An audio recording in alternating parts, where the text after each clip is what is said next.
My daughter and I, we can rap out for hours. Yeah. I mean, and even though she's away at college right now, I mean, she FaceTimes me and she's like, "What are you doing? Look, it's snowing." It's like full on snowing in Nebraska.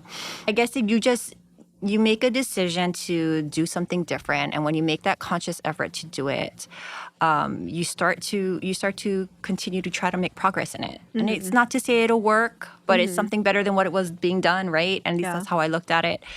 And so I'm really trying to develop a relationship with my kids that was very different from what I had with them when they were little.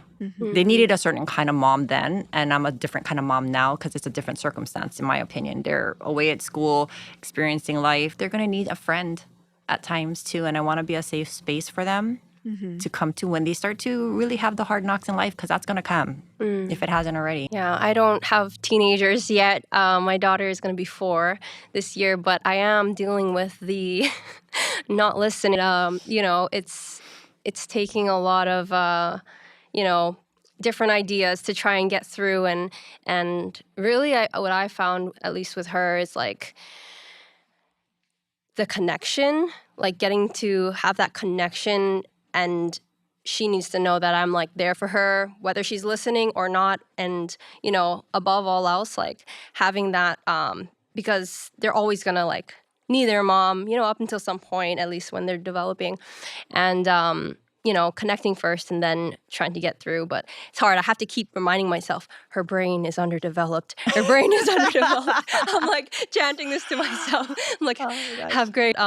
It's for me, at least, the way that I grew up with my parents, and the way that I decide to parent my daughter now, very, very different. And a lot of it for me was, I guess, kind of like realizing that the things that happened to me did have an effect on me, and I didn't even realize it then.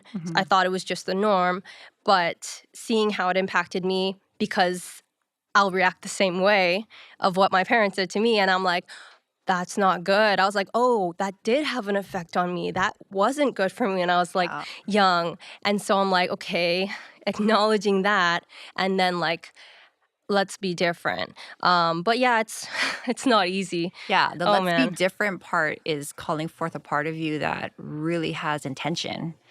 And you got to be very disciplined about it, and then challenge yourself in those circumstances where you just want to revert to what is normal for you, to make that concerted effort to be pause. Okay, I need to do it this way. Like, take a breath. But that's hard because that comes the regulation of yourself, right?